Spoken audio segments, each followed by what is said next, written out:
Ancora un buongiorno a tutti voi da Telefriuli, ben trovati a questa edizione del nostro telegiornale. In Friuli Venezia Giulia continuano a salire contagi e incidenza, sono invece stabili i ricoveri sia in terapia intensiva che in area medica. Lo rileva la Fondazione Gimbe nel report settimanale sull'andamento del Covid che è stato diffuso questa mattina, dal quale emerge che il Friuli Venezia Giulia è al quarto posto in Italia con meno popolazione vaccinata.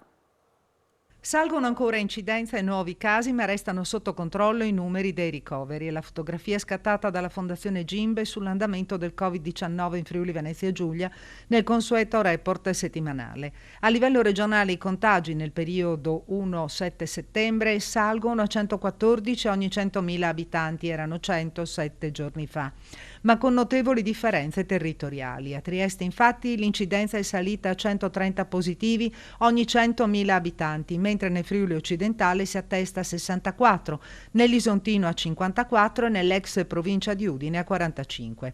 Ancora un aumento rispetto alla settimana precedente i nuovi contagi, cresciuti del 3,9%, percentuale decisamente più contenuta rispetto al boom della settimana precedente, quando il dato si era attestato al 31,1%.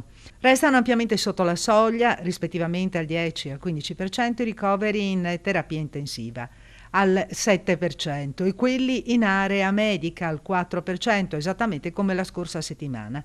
Resta il nodo dolente delle vaccinazioni della fascia over 50. In Friuli Venezia Giulia il 16,6% della popolazione ultra cinquantenne non ha ricevuto alcuna somministrazione, dato che pone la nostra regione al quarto posto tra le meno vaccinate, alle spalle di Sicilia, Calabria e Bolzano. La percentuale, complice anche il Green Pass, è comunque in diminuzione. 7 giorni fa il dato si attestava al 17,2%. C'è attesa in Regione per la decisione del TAR, il Tribunale Amministrativo Regionale per il Friuli Venezia Giulia, che ieri ha esaminato il ricorso contro l'obbligo vaccinale presentato da oltre 200 sanitari sospesi per non essersi sottoposti al vaccino. Il TAR non si è pronunciato sulla richiesta di sospensiva e ha deciso di esprimersi direttamente sul merito della questione. Giorni, ma anche ore. Il TAR del Friuli Venezia Giulia potrebbe decidere a brevissimo sul ricorso presentato dai sanitari del Friuli Venezia Giulia contro l'obbligo vaccinale. Si è tenuta l'udienza alla presenza degli avvocati dei sanitari interessati e delle aziende sanitarie e la decisione della Corte è stata quella di andare direttamente al merito senza dare un primo parere sulla richiesta di sospensiva. Questo cambia decisamente il quadro, in quanto non sarà una prima indicazione di quello che poi potrebbe essere l'intendimento della Corte, ma sarà una sentenza. Le tempistiche, come sempre in questi casi, non sono certe. Alcuni legali indicavano metà settembre, altri sono fiduciosi di avere una risposta a breve. I ricorsi sono sia collettivi che singoli, complessivamente riguardano 64 operatori ASFO, di cui 10 già sospesi, 111 Nasugi con 8 sospensioni e per quanto concerne ASU FC esiste solo un dato indicativo di 50 ricorsi. È la giornata del via a Friuli Doc, una delle manifestazioni del cibo e del gusto più attese in regione, che partirà alle 17:30 in Piazza Libertà con la cerimonia inaugurale. Questa edizione, la 27esima, è dedicata alla bontà di una terra, alla bellezza di una città.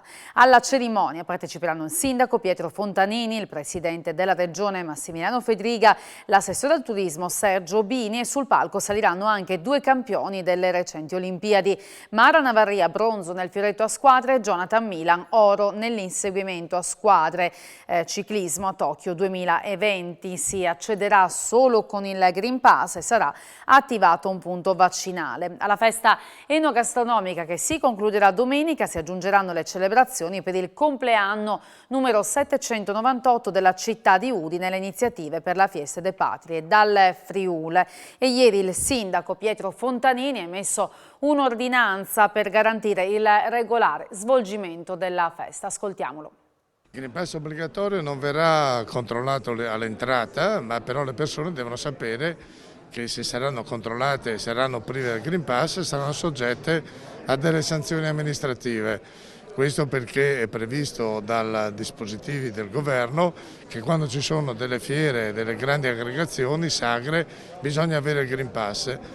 Le manifestazioni terminano ogni sera alle ore 24, la musica è molto bassa il consumo delle bevande e dei piatti tipici di Friuli Doc dovrà essere fatto stando seduti, perché tutte le persone saranno servite dagli addetti nei vari stand. Abbiamo le guardie giurate che sorvegliano gli accessi, poi la nostra polizia locale, ci sarà la polizia di Stato, insomma, a vigilare che tutto funzioni per il meglio.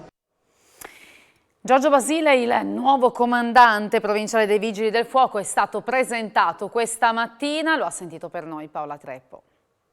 Le attività in Friuli, soprattutto a Udine, dove ho l'onore di essere comandante da circa una settimana, è in realtà molto complessa ma facilitata dal fatto di avere un ambiente particolarmente attivo, soprattutto per quanto riguarda le persone che lavorano qui, donne e uomini, particolarmente orientati all'obiettivo del soccorso e della tutela delle persone. Quindi sicuramente mi troverò molto bene in questo ambito. È una provincia confinante con l'Austria e con la Slovenia, quindi sicuramente anche l'esperienza internazionale che ho vissuto negli ultimi anni mi potrà servire per relazionarmi meglio anche da questo punto di vista, quindi all'interno della provincia ma anche al di fuori. L'obiettivo è quindi fare sicurezza sul territorio, sia come prevenzione incendi, sia come polizia giudiziaria, sia come sicurezza del territorio come aziende. Questo è uno dei miei obiettivi e l'intenzione di farlo in piena sinergia con tutti gli attori privati ma anche enti istituzionali, perché per poter raggiungere i propri obiettivi abbiamo bisogno tutti quanti non solo di fare bene il proprio lavoro, ma di farlo in sinergia, e questa è una di quelle cose che ho imparato soprattutto a livello internazionale. Oggi Generali Italia ha consegnato i premi alle 105 imprese che hanno posto particolare attenzione al welfare aziendale. 4 le realtà del Friuli Venezia Giulia che hanno ottenuto la certificazione, e tra queste la Ergon di Trieste è risultata terza a livello nazionale. Sono 4 le piccole e medie imprese del Friuli Venezia Giulia che Generali Italia ha premiato tra le 105 che hanno ottenuto le 5 W del Welfare Champion. Nel corso di un evento che si è tenuto a Roma, alla presenza delle più alte cariche dello Stato, tra cui il Ministro del Lavoro Andrea Orlando, e dei vertici della Società del Leone, tra cui Marco Sesana, Country Manager e amministratore delegato di Generali Italia e Global Business Line, è stato sottolineato come in tempi di Covid il welfare nelle PMI italiane è cresciuto con un raddoppio delle realtà che hanno aumentato il livello di servizi. In questa nuova edizione del Welfare Champion, ha sottolineato Lucia Sciacca, direttore comunicazione di Generali, abbiamo voluto valutare l'impatto sociale sulla comunità. Le imprese, ha aggiunto Sesana, hanno agito come soggetto sociale oltre che economico di mercato, dando vita a un nuovo welfare di comunità. Le imprese hanno dimostrato che il welfare aziendale oggi può e deve uscire dall'azienda. Entrando nel dettaglio in ambito sanitario, sulle 6.000 realtà analizzate, dai 6 ai 1.000 dipendenti, il 44% ha attivato servizi diagnostici per il Covid, il 21% servizi medici di consulta a distanza, il 26% nuove assicurazioni sanitarie. Per quanto concerne l'organizzazione del lavoro, la flessibilità oraria è stato attivato dal 36% delle realtà e il 7% ha attivato aiuti per la gestione dei figli e degli anziani. Un'azienda su 3 ha anche supportato economicamente le famiglie. In FVG sono state premiate la Bintech SRL di Udine, la Brovedani Group di Pordenone, la MWFEP di Gorizia e la Ergon STP di Trieste, terza classificata a livello nazionale. L'iniziativa ha il patrocinio del Consiglio dei Ministri. Incidente stradale a Ponte Giulio di Maniago la scorsa notte. 4 giovani di Roveredo Impiano e di Pordenone, che stavano viaggiando tutti su un'auto, sono finiti fuori strada dopo essersi schiantati contro il guardrail. Miracolosamente sono rimasti quasi tutti illesi, a eccezione di una giovane di 17 anni che ha riportato delle lesioni giudicate comunque non gravi.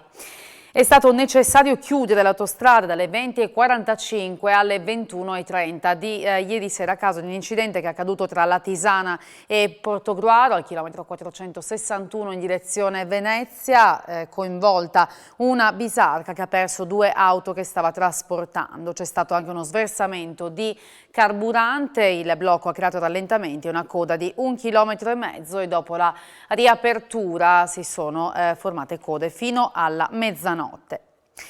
Ritorna a Lignano Sabbiadoro la FVG Orchestra che assieme ad Adriano Del Sal, noto concertista lignanese di fama internazionale, si esibirà domani alle 21 al Duomo sulle note di Schubert. Si terrà domani uno degli ultimi appuntamenti della stagione culturale di Lignano Sabbiadoro con il concerto per chitarra sola ed orchestra che vedrà come protagonista Adriano Del Sal, noto concertista lignanese di fama internazionale, professore di chitarra classica all'Università della Musica di Vienna, in concerto con la FVG Orchestra nella sua formazione completa diretta da Paolo Paroni. In programma il concerto di Aranjuez di Rodrigo, la sinfonia numero 4 di Schubert e le Ebridi di Mendelssohn. Un ritorno a Lignano della FVG Orchestra per un rinnovato abbraccio con la città sul mare. Infatti prossimamente sarà sancita la collaborazione contrattuale per nuovi concerti nelle diverse formazioni. L'appuntamento di domani si terrà alle 21 in Duomo a Sabbiadoro, un'occasione unica per conoscere e apprezzare due punti di diamante della realtà musicale regionale nel mondo. E ci spostiamo a Ronchi dei Legionari, dove è in corso la 7ª edizione del Festival del Giornalismo, un evento che proseguirà fino a sabato e che si concluderà con la 4ª edizione del premio Le Ali delle Notizie in memoria di Daphne Caruana Galizia.